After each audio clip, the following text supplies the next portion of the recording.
सत्य। इसके बगैर चलोगे तो ठोकर जरूर खाओगे, इसे साथ नहीं ले चलोगे तो जिंदगी में धोखा जरूर खाओगे, इसे ओढ़े बगैर चलोगे तो जिंदगी के ठंड में आप कांपते रह जाओगे, अंधेरे और अंधविश्वास में घिर जाओगे। आकाश की ऊंचाइयों को अगर आप छूना चाहते हो तो सत्य आपके पंखों के नीचे वो पवन होगा। सच क्या है? अगर बाइबल कहता है कि आकाश और पृथ्वी टल जाएगा लेकिन ये वचन टलेगा नहीं। अरे क्यों बाइबल पे ही विश्वास करें? क्या और कुछ सत्य नहीं है? ये सवाल आपके दिमाग में घूमता हो। नोहा, अब्राहम, डेविड, यार सब मन घड़त कहानियां जैसा लग रहा है। यार बाइबल में लोगों का इतना सारा उम्र कैसे हो सकता है? बाइबल के अंदर दर्शाए गए परमेश्वर के बारे में लोगों को बहुत सारी गलतफहमियां हैं। Why there is so much of violence, genocide, prejudice, injustice in the Bible? एक बात बताओ, ईश्वर फादर है, सन है कि होली स्पिरिट है? ईश्वर का सीन समझ और उसकी योजनाओं को हम लोग समझने में असमर्थ रहते हैं। कमारी में से जन्म लिया है, मजाक है क्या? कौन फिर से आने वाला है? यीशु? तो आइए मिलकर खोजते हैं ऐसे ही हमें कई बार उलझाने वाले सवालों को और उनके बाइबल से जवाबों को सुनने के लिए एक नई श्रृंखला जो सनातन सत्य को आप तक पहुंचाने के लिए शुरू होने जा रही है, सत्य की लहर। हेलो गिरीश भाई, वेलकम बैक। कैसे हैं आप? एकदम फैंटास्टिक, फाइन, या एंजॉयिंग। पूरा वीक कैसे गया? पूरा वीक बढ़िया रहा। हाँ, आपने लास्ट टाइम जिस तरह से बात किया था, मैं उस चीज़ पे, गुडनेस ऑफ गॉड पे भी पॉन्डर कर रहा था, ओके। विचार रहा था। मैंने कहा था अयूब के सेशन के बाद अपने उस पे करेंगे। सोच रहा हूँ, विचार रहा हूँ, वो भी सोच रहा हूँ। अगला बुक भी मैंने देख लिया है, हाँ, तो डिस्कस करूँगा जैसे जैसे आता जाएगा। अभी तो अयूब का बाकी है, तो अयूब के ऊपर ही डिस्कशन करते हैं, क्योंकि जेनेसिस के बाद यही बुक है जो इतना अभी मेरे को लग रहा है ज़्यादा चला है। जेनेसिस पे हमने काफ़ी टाइम दिया था और अभी ये अयूब पे काफ़ी टाइम से एक ही, मेरे को तो लगता है मैं दोनों सेशंस वापस सुनने तो अपने एक ही टॉपिक पे बार बार डिस्कस कर रहे हैं। Where was Job wrong and is God right? तो अपने ये सोच रहे हैं, ह्यूमन थॉट्स है, मैं ऐसा समझ रहा हूँ कि हम सोच रहे हैं, इसलिए बार बार ऐसे ही घूम फिर के वही थॉट वापस आ जाता है। बट सी मेरे को अपने डाउट क्लियर करने, एब्सोल्युटली ठीक है, इसलिए मैं चाहे आज भी वही क्वेश्चन वापस पूछूं। I hope you won't mind. मैं थकूंगा भी नहीं आपको फिर से समझाने के लिए, क्योंकि हमारी ये कोशिश ही ये है कि हमारा डिस्कशन फ्रूटफुल हो, राइट, और अच्छी तरीके से हम इसको आगे ले जाएं। तो फिर से वही इंसिडेंट्स पे जहाँ पे शैतान आके प्रभु को पूछता है कि या प्रभु उसको बोलते देख तो उसको बोला अपने ये फर्स्ट चैप्टर से आगे ही नहीं जा रहे नहीं जा रहे हैं। मैं आखिर तक जाके फिर से मुझे वापस बुला रहे हैं। नहीं तो क्या अभी वो शर्त लगाते हैं, तो कभी वो ऐसा लगता है कि क्या है, परमेश्वर सब जानता है, ठीक है, तो क्या हम उसके चेस बोर्ड के सिर्फ मात्र प्यादे हैं? Are we the pawns just कि परमेश्वर जैसे चाहे अपने को चलाता है उसकी गेम को पूरा करने के लिए। अल्टीमेटली क्या है, दोनों के बीच में ही था, शैतान और परमेश्वर के बीच में। नीचे अयूब को तो कुछ पता है नहीं, तो जस्ट टू प्रूव कि परमेश्वर को कि see this I am right, हाँ यू डोंट नो, तो वो अयूब का ऐसा हालत होता है। तो क्या परमेश्वर अपनी योजना को पूरा करने के लिए क्या हमें इस तरह से, I don't want to state ये स्टेटमेंट नहीं बोलना चाहता, पर क्या हम प्यादे हैं या जिसको वो जैसा चाहे इस्तेमाल करे, वो राजा है? तो जब बच्चे छोटे हैं तो माँ बाप अपने साथ में रखते हैं, ठीक है, जहाँ भी जाते लेके जाते साथ में। करेक्ट है। थोड़े बड़े होते हैं तो उनको लगता है कि वो अकेले संभाल सकते हैं, बच्चों को लगता है, है, ठीक है, फिर भी हम नहीं छोड़ते, नहीं छोड़ते, या हमें लगता है कि वो हैंडल नहीं कर पाएंगे, करेक्ट है, तो साथ में रखते हैं। क्या कभी कभी वो नाराज़ हो जाते हैं, गुस्सा हो जाते हैं, आप समझते नहीं हो, आपको पता नहीं है, आप हमको समझते नहीं हो, आप जानते नहीं हो, फिर भी हम कुछ बोलते नहीं है, हम ऐसे ही दिखाते हैं कि हाँ हम समझते नहीं है, लेकिन हम कुछ ज़्यादा ही जानते हैं, इसलिए तो हम उनको प्रोटेक्ट करते हैं। करेक्ट। काफ़ी बार ऐसा होता है कि बच्चों के मर्जी के बिना भी कुछ चीज़ें हम उनको करते हैं उनके जीवन में, लेकिन उनको अच्छे भलाई के लिए ही करते हैं, एब्सोल्युटली कुछ अच्छा ही सोचते हैं कि नहीं। पर ऐसा एक समय भी आता है जहाँ पर हम उन्हें छोड़ देते हैं कि करेक्ट। जाओ दुनिया देखो और अनुभव करो, दर्द होगा, गिरो उठो, लेकिन याद रखना जब भी तुम मुझे बुलाओगे मैं आऊँगा। ठीक है। लेकिन तुमको ये फ्रीडम एक अडल्ट लाइफ होने के बाद एक लेवल ऑफ फ्रीडम और एक लेवल ऑफ इंडिपेंडेंस हम देते हैं, लेकिन वो उसके साथ साथ हम उनको चॉइस देते हैं कि तुम कभी हेल्प चाहिए तो बुला लेना, मैं आ जाऊँगा।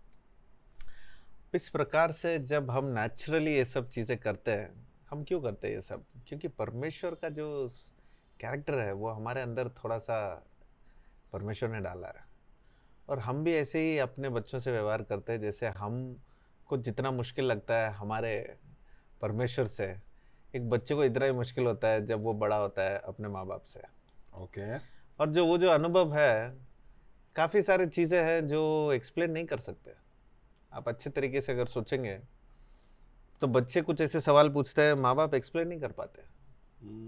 ठीक है। कुछ ऐसा क्यों हुआ, ये क्यों किया, कुछ सारी चीज़ें जो हम उनको बताना नहीं चाहते हैं। शायद वो समय, उनका उम्र, उनका अंडरस्टैंडिंग, उनका एज, एग्जैक्ट, या ठीक है, we don't want to trouble them, उनके ऊपर भारी भारी वो- ना हो जाए। हाँ, फिर हम छोड़ देते हैं, राइट। शांत रहते हैं, टॉपिक बदल देते हैं।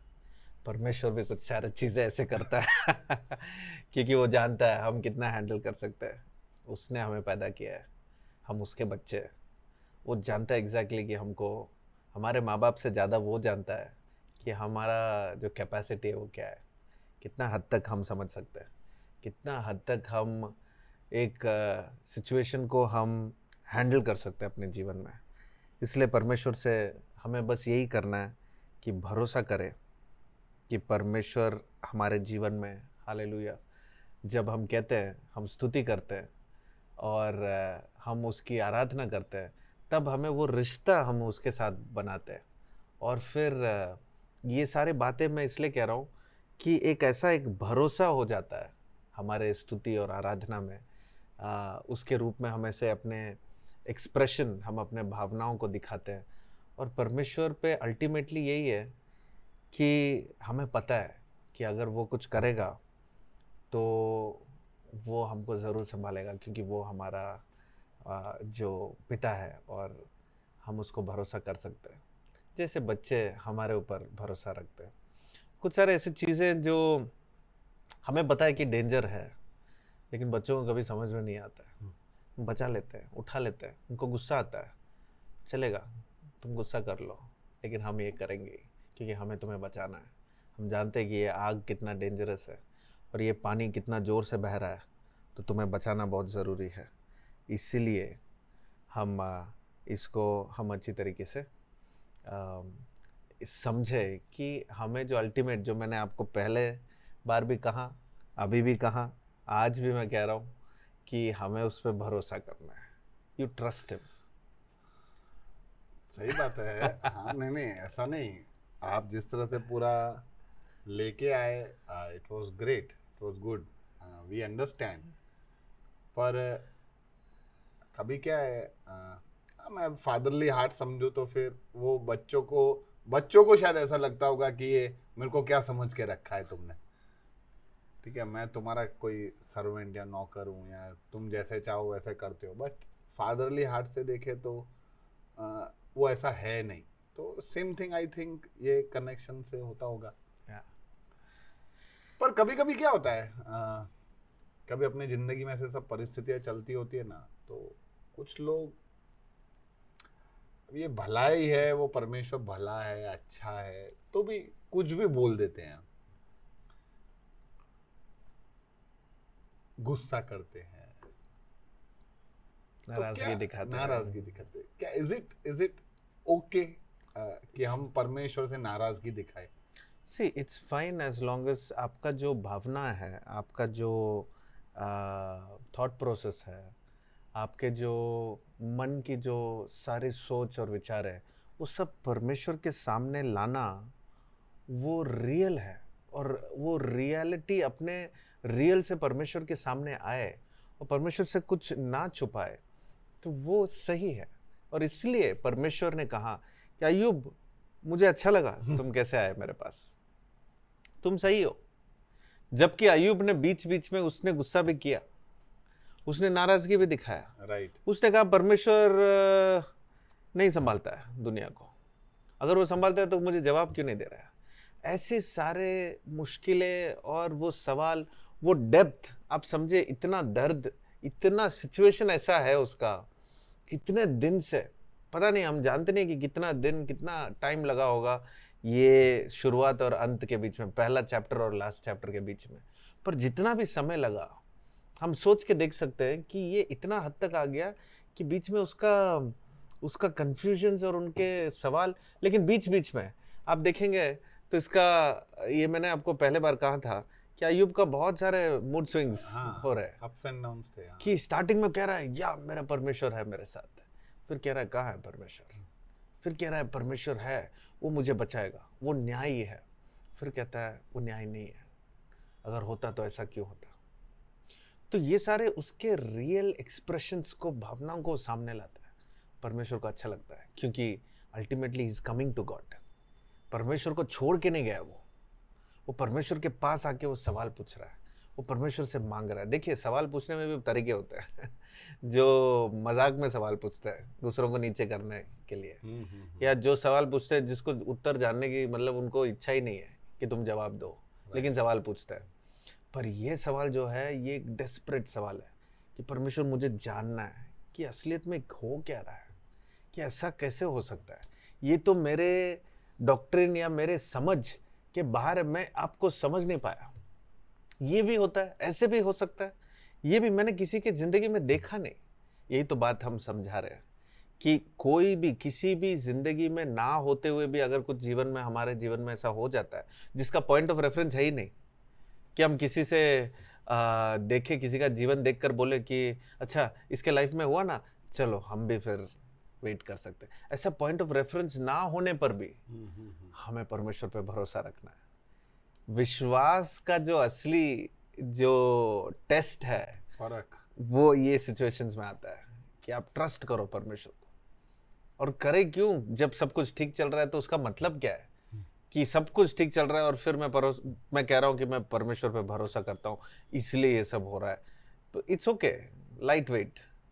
पर जब कुछ नहीं हो रहा है मेरे इच्छा के अनुसार और कुछ समझ नहीं आ रहा है कि मैं अच्छा कर रहा हूँ और बुरा हो रहा है, तब अगर कोई भरोसा कर सकता है परमेश्वर पे, इट्स अ क्रेजी फेथ जो कहते हैं। ये जो है, जो मसीह में जो मैच्योर होते हैं ना, जो परिपक्व होते हुए जो अपने विश्वास को दिखाते हैं ना, सिर्फ उनके जीवन में देखा जा सकता है। इसलिए परमेश्वर, अगर आपको उत्पत्ति के किताब से अगर आप देखेंगे, निर्गमन की किताब से, जब वो एक देश फॉर्म करता है तो आपको याद है वो मरुभूमि में ले जाता है, उनको बच्चे जैसे ट्रीट करता है। फिर गिनती की किताब में आइए उनको सही में पनिशमेंट्स मिलता है, ठीक से उनको न्याय करता है परमेश्वर। दिखाता है कि देखो, मैं बच्चे जैसे भी ट्रीट करूंगा, लेकिन कभी कभी तुम एक्सपेक्ट करो कि मैं बड़े जैसे ट्रीट करूं, कि दोनों में तुमको यही करना है, मेरे ऊपर भरोसा, कि मैं किसी का नाश नहीं चाहता हूँ। मैं नहीं चाहता कि तुम लोग संग पीड़ा उठाओ, संघर्ष में रहो, ये सब करो, ये मैं नहीं चाहता हूँ। लेकिन कुछ ऐसी चीज़ें हैं जो हो रहा है हमारे लाइफ में, परमेश्वर पे भरोसा करो वो सिचुएशन में। सही है। यानी फिर से वो बात भरोसे पे आ गया ना। एब्सोल्युटली। जैसे आपने कहा था कि ये पूरे बुक भरोसा भरोसा भरोसा, कभी भी छोटे सिचुएशन में भी ये पूरा ऐसा हमारे सोच ना आ जाए कि अब शैतान ने पूरा ले लिया है कंट्रोल, या हमारे हाथ से कंट्रोल गया, या परमेश्वर कंट्रोल नहीं। मैंने आपको समझा दिया, परमेश्वर कंट्रोल में है नहीं, लेकिन परमेश्वर सारे चीज़ों का इंचार्ज है, सब उसके अंडर ही है। लेकिन अब वो कंट्रोल नहीं कर रहा है हमको इस धरती में, उसने हमको दिया है कि हम कंट्रोल करें अपने जीवन को, इस धरती को, अपने वातावरण को, अपने पास्ट, प्रेजेंट और फ्यूचर को हम कंट्रोल में रहें। कुछ चीज़ें हैं जो हम कंट्रोल में करते हैं, काफ़ी कुछ चीज़ें, और कुछ सारे ऐसे चीज़ें जो हमने शैतान के हाथ में दे दिया पाप के वजह से। तो शैतान is in control of certain things जो मनुष्य को इस्तेमाल करके वो कराता है, लेकिन मनुष्य ही इस धरती में कंट्रोल में है। परमेश्वर सबका इज अ सॉवरेन गॉड, पर उसने चॉइस दिया है हमको, राइट। ये सिचुएशन में भी आप देखिए कि उसके दोस्त आते हैं, उसको इल्ज़ाम लगाकर उसके ऊपर पूरा उसको और भारी बना देते हैं अय्यूब को। उसको लाइट फील नहीं होता है और भारी हो जाता है। करेक्ट। तो परमेश्वर के मतलब हम सोचे कि परमेश्वर ने ये अलाउ क्यों किया, जबकि इतना दर्द दिया, इसमें 3 दोस्त आके और भी दर्द दे रहे हैं, इससे अच्छा नहीं आते तो अच्छा रहता। या ऐसे हम बहुत सारे इमेजिनेशन कर सकते हैं कि ये नहीं आता। कितने तो ऐसे सोचते थे ये पत्नी ने क्यों ऐसा बोला, ये पत्नी अगर मर जाती तो अच्छा होता, ऐसे करके। लेकिन मैं आपको दिखा रहा हूँ कि पत्नी ऐसे नजर से देख रही है कि वो दर्द इतना सहन कर रहा है और देख नहीं पा रही है कि ये कैसा सहन कर रहा है। पर ऐसे सब सिचुएशंस में अगर कोई व्यक्ति गुजर रहा हो, आप में कोई भी जो परमेश्वर पे विश्वास करता हो, एक अच्छा धार्मिक जिंदगी जीता हो और ऐसी तकलीफों में से जा रहा हो, तो क्या उसका ऐसा सोचना, डू आई डिजर्व, क्या ये होना मेरे लिए अनिवार्य है, ऐसा सोचना गलत? ये 2 शब्द का इस्तेमाल मैं काफ़ी सालों से करता हूँ जब भी मैं ये विषय में मैं सिखाता हूँ या मैं इसके बारे में बातचीत करता हूँ। जो 2 शब्द है वो है जस्टिस और दूसरा है फेयर इनफ, जो बोलते हैं everything is fair, everything is just. ये 2 शब्द का इस्तेमाल जब करते हैं तब ये दोनों शब्द का सही इस्तेमाल जो ये होता है कि life is not fair, but life is just. न्याय में वो होता है पर दिखेगा नहीं, शायद हमारे लाइफ टाइम में ना दिखे, शायद इमीडिएट दिख जाए, शायद हमारे लाइफ टाइम में ना दिखे, शायद हमारे लाइफ के बाद ही दिखे। लेकिन लाइफ इज अनफेयर जो है, यानी सब कुछ जैसे हम सोचते वैसा नहीं होता है, राइट। और ये हम आज नहीं मानेंगे तो थोड़ा अनुभव करके मान लेंगे जीवन में। इतना तो एक कंक्लूजन में हम आ ही सकते हैं कि लाइफ इज नॉट फेयर। ठीक है। और ये भी पाप के वजह से लाइफ इज नॉट फेयर, कि दोनों सेम ही काम कर रहे हैं लेकिन एक ज्यादा कमा रहा है, एक कम कमा रहा है। क्यों, समझ में नहीं आता है। आज अगर 2 सिचुएशन में भी देखें कि एक इतना पढ़ाई करता है, कम कमाता है, दूसरे साइड पे किसी ने पढ़ाई नहीं किया होगा, वो ज़्यादा कमाता है। ठीक है। तो ये तो मैं एक एग्जांपल में दे रहा हूँ। इसका मतलब ये नहीं कि पढ़ने से कमा नहीं सकते, पढ़ाई में भी काफ़ी कमाई है, क्योंकि नॉलेज से ही सब कुछ हम हासिल कर सकते हैं अगर कोई एम करता है। तो मैं ये बस एक हाइपोथेटिकल एक सिचुएशन में दे रहा हूँ कि ठीक है, अगर ऐसा है तो ये किसको कैसे समझे। किसी ने बहुत अच्छा किया जीवन में, लेकिन उसके शादी के बाद एक रिश्ते की वजह से उसके बाद उसका लाइफ ही डाउन हो गया, कुछ गड़बड़ हुआ, कुछ हुआ। दूसरा एक है व्यक्ति जिसने बहुत बुरा किया, इतना खराब जिंदगी, इतना मजे ऐश किए, सब कुछ गलत किया, उसने शादी किया और उसको एक पता नहीं उसके बाद उसका लाइफ ही बदल गया, बहुत अच्छा हो गया वो। ये सब देखते वक्त समझ में नहीं आता है कि ये क्या है, किसके ऊपर डाले, क्योंकि हमारा इमीडिएट माइंड यही है कि हम कैलकुलेट करते हैं Exactly. कि इसको कंक्लूजन में लाने के लिए कि किसके वजह से हुआ। इसने ज़रूर कुछ गलती किया होगा, या इसके माँ बाप ने कुछ किया होगा, या ये जो घर पे जो शादी हुआ तो उनके घर से कुछ प्रॉब्लम आया, तो ये सारा जो श्राप होगा, ये होगा। तो ये सारे कंक्लूजन्स लाने में हम लोग क्विक होते हैं किसके वजह से, इसके वजह से। अय्यूब का किताब हमको सिखा रहा है कि भरोसा करो परमेश्वर पर। अगर उस पर विश्वास कर रहे हो, अगर उसके वचन के अनुसार चल रहे हो, तो उसमें भरोसा करो। ये नहीं कि तुम कुछ भी करो और फिर तुम भरोसा करो, वो गलत है।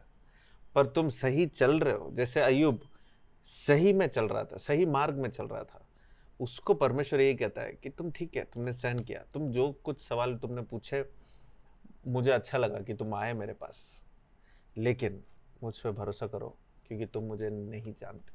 ओके।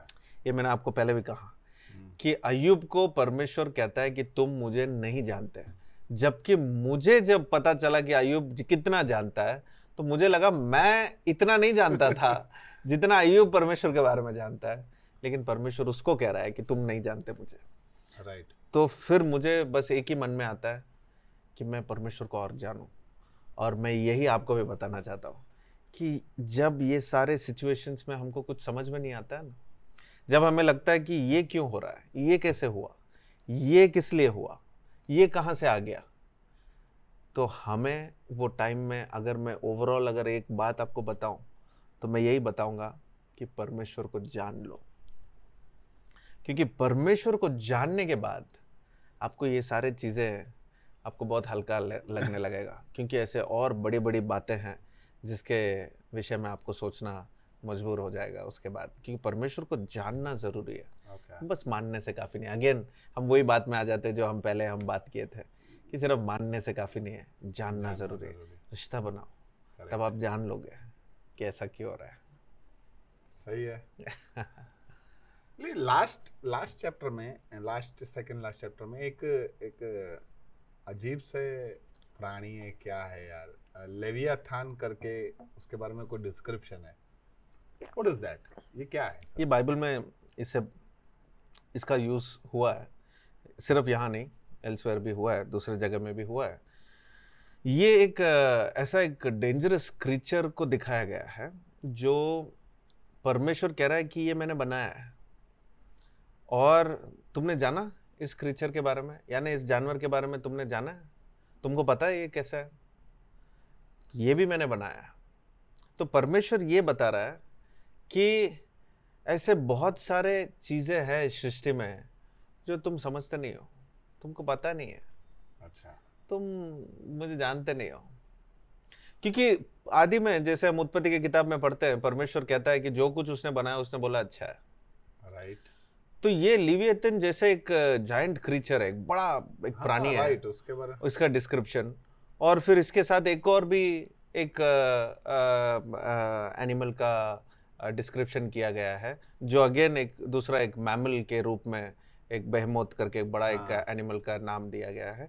यानी ये दोनों एग्जाम्पल इसलिए अय्यूब की किताब में दिए कि परमेश्वर कह रहा है कि देखो ऐसे जानवर हैं, जो मैं तुमको हाथी के बारे में कह रहा हूँ, या तुमको टाइगर के बारे में कह रहा हूँ, डियर के बारे में कह रहा हूँ, तो ये सब तो तुम जानते हो, ये तो सिंपल एनिमल्स है, ये तो नॉर्मल एनिमल्स जो हम देखते हैं।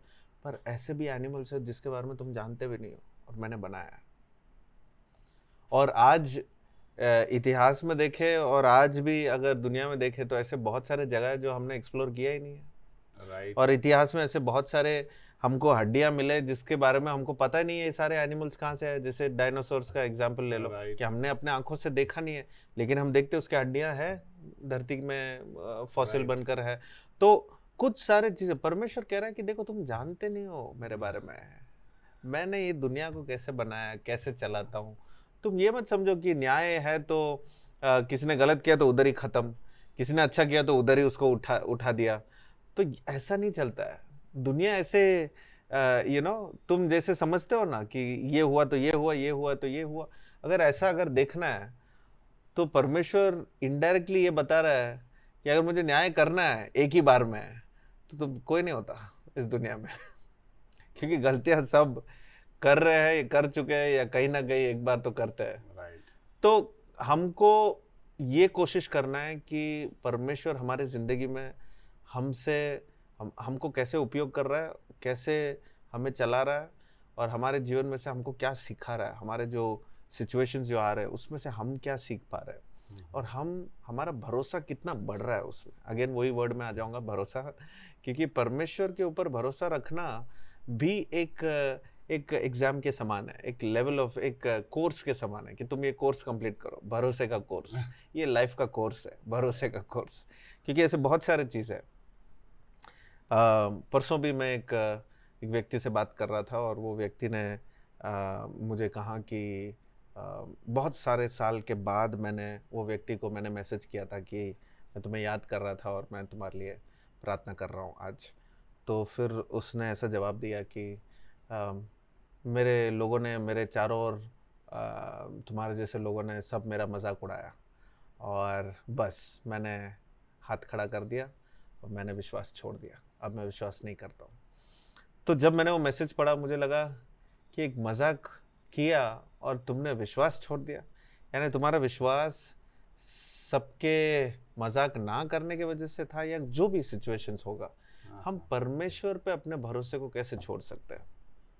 अगर हमारा भरोसा परमेश्वर पे ये अच्छे चीजों को वजह से या हमारे भावनाओं को, अच्छे भावनाओं को जागृत करने के लिए अगर हमारा विश्वास परमेश्वर के ऊपर है तो ये बहुत ही एक मीनिंगलेस विश्वास है हमारा। परिस्थितियां शुड नॉट डिटरमाइन कि मेरा फेथ उस पे है। Absolutely not. तो अपना फिर रिश्ता ही है। और ये भी कंक्लूड ना करें कि जरूर तुमको ये परिस्थिति आया ताकि तुम विश्वास में आगे बढ़ो। ये कंक्लूड करने वाले भी बहुत सारे लोग हैं कि देखो ये संघर्ष, ये मुश्किल क्यों आया पता है, ताकि तुम और मजबूत हो जाओ। ये कहने के लिए अच्छा है और फैक्चुअली राइट, कंफर्ट के लिए भी अच्छा है, फैक्चुअली राइट कि अच्छा हाँ ना ठीक है, ओके शायद यही होगा। तो सब कुछ हमें लगता है कि सब अच्छे से जाएगा, सब भावनाएं अच्छे से होना चाहिए, तभी हमारा भरोसा उस पर होगा। तो ये एक it's not the right way of thinking. तो एक तो है, जैसे मैंने आपको बताया कि सब कुछ फेयर नहीं है दुनिया में, तो ऐसा समझना ही गलत है कि कि डू आई डिज़र्व, जो आपका सवाल था कि डू आई डिज़र्व दिस, ये सवाल ही गलत है मेरे ख्याल से, क्योंकि बहुत सारी चीज़ें लाइफ में जो होता है जो हम डिज़र्व नहीं करते हैं। अगर एक बच्चा पैदा हुआ और वो पैदाइशी उसने बहुत सारी चीज़ों को खोया जो काफ़ी कंडीशंस में होते हैं, तो ऑफ कोर्स हम जानते हैं कि वो डिज़र्व नहीं करता है। करेक्ट। तो हम क्या करें, हम इल्ज़ाम लगाए उनके माँ बाप के ऊपर, या हम इल्ज़ाम लगाए आदम के ऊपर। ये बहुत सारे लोग जो है इल्ज़ाम लगाने में एक कंफर्ट मिलता है कि अच्छा इसके वजह से किया, आप ऐसे क्यों कर रहे हो, नहीं मेरे पापा ऐसे करते थे इसलिए मैं कर रहा हूँ। और ये सारी चीज़ें जो है इल्ज़ाम लगाकर कंफर्ट पाना, कंक्लूजन कर कंफर्ट पाना, कुछ सारी चीज़ें नतीजे पे जल्दी से ला दो, समझ जाओ कि यही है, ऐसा ही होता है। तो ये सारी चीज़ें जो है जल्दबाजी में ना करें, तो ये बुद्धि है हमारे लिए। ओके। और परमेश्वर पे भरोसा करें। वेल, बहुत कुछ सीख तो लिया है, लेकिन एक दो आखिरी क्वेश्चन जल्दी। लास्ट 42 चैप्टर में देखते हैं, फर्स्ट चैप्टर में इतना सफरिंग, बीच में पूरा अप्स एंड डाउन्स, और लास्ट में वी सी कि he gets double the things जो उसने खोया।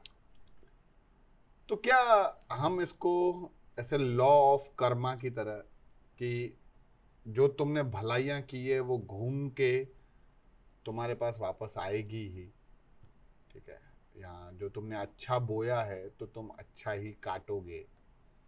तो यहाँ मैंने जरूर कुछ अच्छे पुण्य के काम किए हैं, इसलिए मुझे भले सब खोया, एक्चुअली उसके बेटे बेटियां भी सब जो भी खोए, बच्चे भी खोए थे वो भी वापस आए, सब जो धन दौलत खोया वो भी वापस आया, सब डबल आया।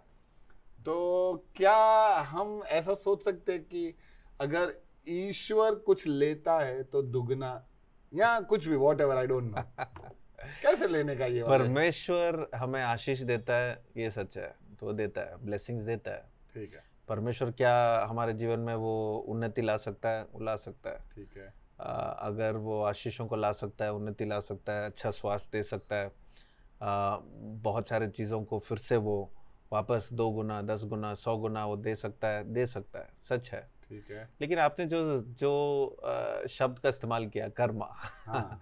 उसके बारे में मैं एक बात कह देता हूँ, क्योंकि जो कर्मा का जो अंडरस्टैंडिंग है, जो समझ है, वो एक नास्तिक व्यक्ति करता है। ओके। जो असली समझ जो कर्मा का है, कर्मा का जहां पर जिक्र किया गया है, जहां पर उसका बात किया गया है, वो परमेश्वर पे जो भरोसा नहीं करता और अपने काम में भरोसा करता है। ओके। समझ में आ रहा है आपको? तो उसको लगता है कि मैंने अच्छा काम किया तो मेरे जीवन में अच्छा होगा। ओके, तो इसमें परमेश्वर कहाँ है? आप ठीक समझ है। पा रहे हैं? ये एक नास्तिक के लिए एक अच्छा समझ है कर्मा। वो बिलीव कर सकता है कर्मा। नहीं, लेकिन अच्छा हुआ वो किसने अच्छा किया, या बुरा हुआ तो वो किसने बुरा किया? सही है, करेक्ट। तो आप समझ रहे हो कि मैंने आपको पहले बता दिया कि लाइफ इज अनफेयर। तो जिसने अच्छा किया उसके लाइफ में बुरा हो रहा है, तो कर्मा का तो गया वहां पर, राइट राइट, निगेट हो ही गया, कैंसिल हो गया। करेक्ट। तो जो कर्मा के बात करते हैं आज, मैं उसके विषय में कह रहा हूं कि अगर कोई समझे कि नहीं, अगर उसने अच्छा बोया तो अच्छा ही होगा, अगर उसे कर्मा के रूप में देखना है, तो वो परमेश्वर को हटा रहा है अपने जीवन से।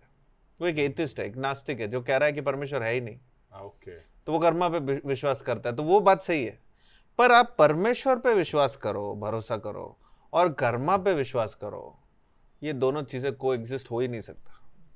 ये गलत ही अंडरस्टैंडिंग है, मैं कह रहा हूं। कॉन्ट्राडिक्शन है। It's a contradiction in itself, self contradicting thought. Okay, कि मैं परमेश्वर से फिर मैं प्रार्थना क्यों करूं? मैं क्या मांगू? क्योंकि मुझे जो क्षमा क्यों मांगू? क्षमा मांगने का मतलब गया, राइट, परमेश्वर से कुछ आशीषों को मांगने का मतलब गया। अगर Correct. परमेश्वर ने कह दिया कि तुम अच्छा करो तब तुमको अच्छा मिलेगा, तो उसकी क्या जरूरत? Absolutely. उससे मैं क्यों बात करूं? तो वो है ही नहीं, उसको निकाल दूं। कर्मा, सो कर्मा और परमेश्वर ये कॉन्ट्रडिक्टिंग चीज है, तो ये हम दोनों को एक साथ नहीं ला सकते। तो आपका सवाल में ही मैं आपको बता रहा हूं कि ये एक साथ नहीं एग्जिस्ट नहीं कर सकता। तो फिर क्या ऐसा सोचना, अभी देखो अयूब ने तो ऐसा नहीं सोचा होगा क्योंकि उस समय वो बीत रहा था, अपने पढ़ रहे हैं, तो अपने ऐसा ले सकते हैं कि अगर स्टार्टिंग में परमेश्वर ने हमारे जीवन में कुछ भेजा है तो लास्ट में वो सब ठीक कर ही देगा।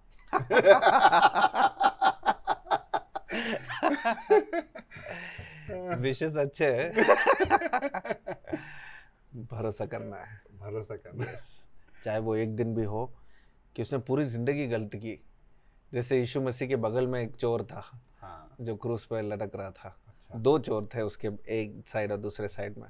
एक ने तो कुछ सोचा ही नहीं, उसको इंटरेस्ट नहीं था। पर एक ने सोचा कि यीशु आज तू मुझे याद कर ले। मैं वो रिपेंट कर रहा था, वो मन फिरा रहा था वहाँ पर। उसने कहा कि यीशु तू मुझे याद कर ले, आज देखो मैं समझता हूँ कि तुझे जो हो रहा है ये तुझे नहीं होना चाहिए, और तू मुझे गलती मैंने किया है और मैं यहाँ भुगत रहा हूँ, तूने तो कुछ नहीं किया, तुझे क्यों ये क्रूस का जो दंड है वो मिल रहा है। राइट। अब यीशु वहीं पर, आप समझो पूरी जिंदगी या पूरा उसका प्रोफेशनल लाइफ उसने खराब चीजें की है, बरोबर। लास्ट सेकंड में परमेश्वर कहता है कि आज तू मेरे साथ स्वर्ग में होगा। हाँ, तो वो लास्ट मोमेंट में परमेश्वर ने पूरा उसका लाइफ ही बदल दिया। अब यहाँ कर्मा का काम आता है। एब्सोल्युटली। अब परमेश्वर है तो कर्मा का कोई मतलब ही नहीं है, इट्स मीनिंगलेस। राइट। पर जहां परमेश्वर नहीं है, फिर हम ऐसे सारे कंक्लूजन लाते हैं। तो इसको भी मैं नतीजा ही बोलूंगा। कर्मा एक नतीजा, लोग समझने के लिए कि अच्छा ये क्यों हुआ, अच्छा इसने अच्छा किया इसलिए हुआ, तो परमेश्वर कहाँ है इसमें? अगर बुरा किया, बुरा हुआ, तो परमेश्वर कहाँ पर है इसमें? करेक्ट। तो देखिए ये सारे चीज़ें जो है, हम बहुत सारे चीज़ें ऐसे हैं जो हम कंक्लूजन में लाते हैं और हम परमेश्वर को हटा देते हैं। इसलिए अच्छे काम क्या करना चाहिए, मैं आपको ऐसे कहता हूँ कि परमेश्वर हमारी ज़िंदगी में आने के बाद, इसलिए बाइबल में आप ये पढ़ोगे और आगे मैं आपको समझाऊंगा, जो नए नियम में हमको अच्छी तरीके से समझाया गया है कि हमको परमेश्वर ने इसलिए चुना ताकि हम अच्छे काम करें। ओके। तो भले काम जो है वो परमेश्वर को जानने के बाद हमारे से होता है। अच्छा। या जो चीजें हम आज कर रहे हैं, जो बिना परमेश्वर को जाने जो अच्छे काम कर रहे हैं, वो कर रहे हैं, ठीक है, वो डिफरेंट मीनिंग में कर रहे हैं, बहुत सारे समझ है। लेकिन जो परमेश्वर को जान के जो अच्छे काम करते हैं, वो एक मीनिंग के साथ, एक समझ के साथ वो अच्छे काम करते हैं। नहीं तो मैं किसी को अगर आज जाके खाना खिलाऊं, जो जिसके पास काम नहीं है, जिसके पास घर नहीं है, कपड़े नहीं है, खाना के लिए कुछ रास्ता नहीं है, मैंने उसको जाके खाना खिलाया, क्या मैंने अच्छा किया? अच्छा किया। मैंने दिल से किया, दिल से किया। क्या मैंने केयर किया दूसरों को? मैंने पूरे मेरे लाइफ देकर मैंने केयर किया कि मैं मुश्किल उठाया, मैंने कमाया और मैंने आके उसको खाना खिलाया। ओके, ऐसा तो बहुत सारे लोग करते हैं। पर उसका एंड क्या है? मैंने खाना उसको क्यों खिलाया? उसका मीनिंग क्या है कि मैंने उसको खाना खिलाया? मुझे अच्छा लगा, अच्छा लगा, राइट। बस वही है कंक्लूजन। कि मुझे सेटिस्फेक्शन मिला कि मैंने एक को खाना खिलाया। कुछ लोग तो ऐसा भी सोचते हैं कि आ, ठीक है, ऐसा करने से शायद ईश्वर मदद करे, आशीष दे। अब देखिए, सी मैं वही कह रहा हूँ कि अगर परमेश्वर को जो जानता है और फिर जो भले काम करता है, उसके जीवन में एक मतलब होता है कि वो क्यों भला काम कर रहा है। Okay, we are created to do good works, जो है परमेश्वर को जानकर, in Christ we are created to do good works.